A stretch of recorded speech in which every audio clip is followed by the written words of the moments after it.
आज विजयदशमी, वो दिन है जब श्री राम ने रावण का वध, वो दिन है जब श्री राम ने लंका पर विजय प्राप्त की। लोग कहते हैं कि यह अच्छाई की बुराई पर विजय का प्रतीक है। इसे देखने का एक और रूप भी है। जी हां, ये प्रेम के विजय का भी प्रतीक है, ये परिवार के विजय का भी प्रतीक है।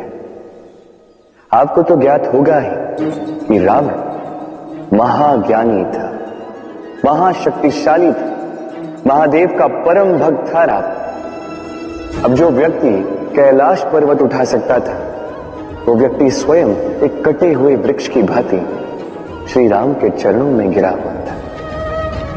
क्यों? क्योंकि राम के साथ लक्ष्मण था, वही रावण के साथ विभीषण भी नहीं था। एक और परिवार में बढ़ता प्रेम था, तो दूसरी ओर परिवार में बढ़ती तरह। स्मरण रखिए, यदि संसार पर विजय प्राप्त करनी है तो सर्वप्रथम परिवार में प्रेम बनाए रखना होगा।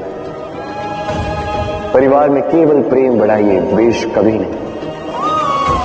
आप सदैव सुखी रहें और जीवन की हर बाधा पर आप विजय प्राप्त करें। राधे राधे। देखिए, कल जो आने वाला है उसके लिए आज को व्यर्थ करना अनुचित है। हमें इस प्रकृति से यही सोच, यही सीख पानी चाहिए। आज का ये क्षण ये कल नहीं आए, और कल जो क्षण आने वाला है वो आज को किसी भी प्रकार से प्रभावित नहीं करता। बस इसी सीख को ध्यान में रखते हुए आप सभी निश्चिंत रहिए। जीवन क्या है ये जीवन? हम जन्म लेते हैं, बड़े होते हैं, हमारे माँ बाप हमें पालते हैं, फिर उनके धन से हमारा बालपन बीतता, फिर हम बड़े होते हैं, हम विवाह कर लेते हैं, हमारी संतानें होती हैं, हम उनको पालते हैं, फिर हम वृद्ध हो जाते हैं और एक दिन इस संसार से चले जाते हैं। क्या यही जीवन? आता होगा ये प्रश्न मन में कई बार, है ना? अब तनिक जल की यात्रा देखिए। सागर से भाप बनकर उठता है, मेघ बनकर बरसता है, फिर नदी बनकर पुनः सागर में समावेश करता है। तो कभी ये प्रश्न नहीं करता कि उसका जीवन क्या है, उसका उद्देश्य क्या है। हर भाव जीता है और दूसरों के लिए जितना बन सके देता जाता है। जब सागर में होता है तो असंख्य जल जीवों को जीवन देता है। जब सागर से भाप बनकर मेघ बनता है तो किसानों को आशा देता है कि फसल पुनः उपजेगी। जब वर्षा बनकर बरसता है तो इस सूखी प्यासी धरा को सींचता है, और जब नदी में होता है तो किनारों पर वनस्पतियों को जन्म देता है। तो सोचिए, क्या जल कभी ये सोचता होगा कि उसका जीवन क्या है, उसके जीवन का उद्देश्य क्या है? नहीं, वो बस अपना धर्म करता जाता है और जितना हो सके सबको आनंद देता जाता है। इसलिए जीवन में कभी ये प्रश्न मत कीजिएगा कि ये जीवन क्या है, इस जीवन का उद्देश्य क्या है। बस इस जीवन को जिए और जितना हो सके उतना सबको आनंद दे। मन प्रसन्न होकर बोलेगा राधे राधे। कभी वर्षा के कारण बने कीचड़ से होकर आप अपने घर गए? पादुका पहनने के कारण आप उस कीचड़ से तो बच जाते, किंतु इन पादुकाओं द्वारा उड़ने वाली कीचड़ की बूंदें आपके वस्त्रों को मैला कर ही देती। किंतु फिर भी उन बूंदों से आपके वस्त्र मैले हो जाएंगे, इस कारण से आप पादुका पहनना तो नहीं छोड़ते। इसी प्रकार जीवन में कुछ ऐसे लोग भी आते हैं पादुका की भांति, जो आपको कीचड़ से तो बचा लेते हैं, किंतु वस्त्र रूपी आपके मन पर शंका के दाग लगा ही जाते हैं। इन लोगों के कारण से मन को खिन्न करने की आवश्यकता नहीं। आवश्यक है ये सोचना कि आपको आपके पांव कीचड़ से बचाने या आपके वस्त्र।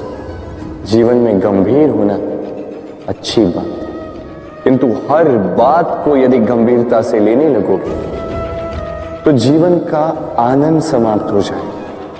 ये संसार अनित्य है, यहां पे ऐसा कुछ भी नहीं जो सदा के लिए जीवित रहेगा। तो जब तक ये जीवन है, संतोष और आनंद से जी। स्वयं पर छिटकने वाले कीचड़ पर ध्यान ना दें, बस आनंद बांटते रहे। मन प्रसन्न होकर बोले, राधे। व्यक्ति को जब अपने प्रेम को खो देने का भय होता है तो वो अपने प्रेम को इतने कस के पकड़ कर रखता है कि प्रेम को ही पीड़ा होने लगती है। प्रेम पा तो लेता है, किंतु उसे कैसे सहेजना है ये जब उसे नहीं समझ आता, तब वो उस प्रेम पर स्वामित्व पाने का प्रयास करता है और यही जन्म लेती है असुरक्षा की ये भाव, ईर्ष्या। तो एक लंबे वियोग के पश्चात दो प्रेमी एक दूसरे से पुनः मिलते हैं तो सबसे पहला भाव जो उनके मन में आता है वो ये कि कैसे एक क्षण के लिए भी अपने प्रेमी को स्वयं से दूर न जाने दें, कैसे अपने जीवन का एक एक क्षण अपने प्रेमी के साथ बिता। प्रयास ये रहता है दाऊ, इन दो प्रेमियों के मध्य में कोई भी ना हो, और जब ये नहीं हो पाता तब जागती है ईर्ष्या, परीक्षा। एक ऐसी व्यवस्था जिससे मुझे, आपको, सबको कहीं ना कहीं दो चार होना ही पड़ता है। स्मरण कीजिए अपना बालपन। आप परीक्षा देने बैठे हैं। अब कुछ बालक ऐसे होते हैं जो वर्ष भर परिश्रम करते हैं, पढ़ते हैं, मन से परीक्षा देते हैं। कुछ बालक ऐसे होते हैं जो अपने आसपास बैठे बालकों की नकल करते हैं और परीक्षा में उत्तीर्ण भी हो जाते हैं।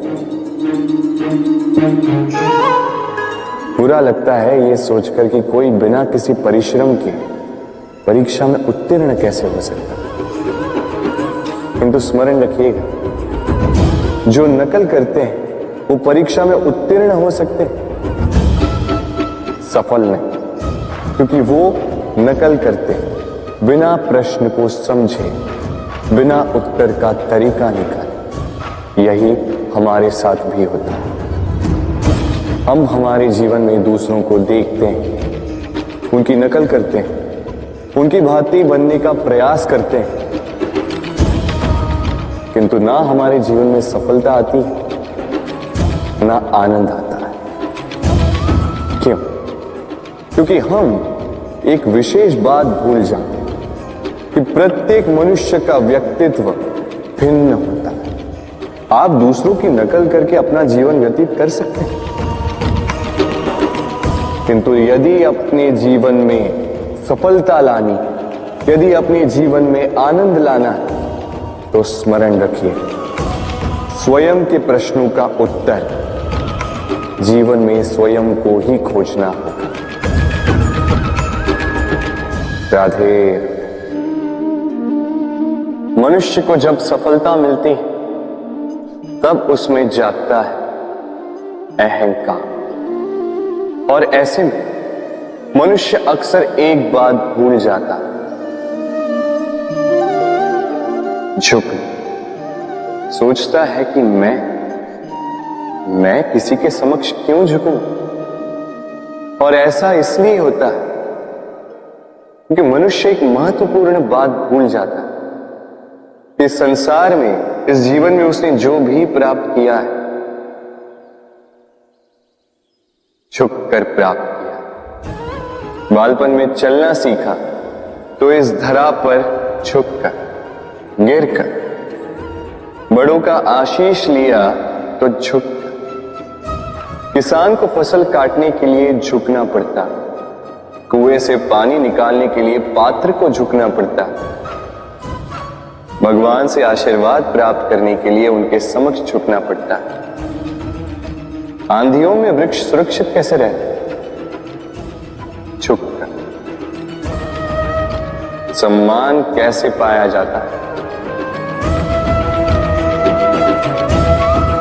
झुककर। किसी के समक्ष झुकने का अर्थ स्वयं का आत्मसम्मान खो देना नहीं, उसका अर्थ होता है विनम्र। हम मनुष्य हैं और इस आकाश की ऊंचाइयों तक पहुंचने के लिए हमें किसी पक्षी की भांति पंखों की आवश्यकता नहीं। बस जितना झुकेंगे उतना ही ऊपर उठेंगे। राधे राधे।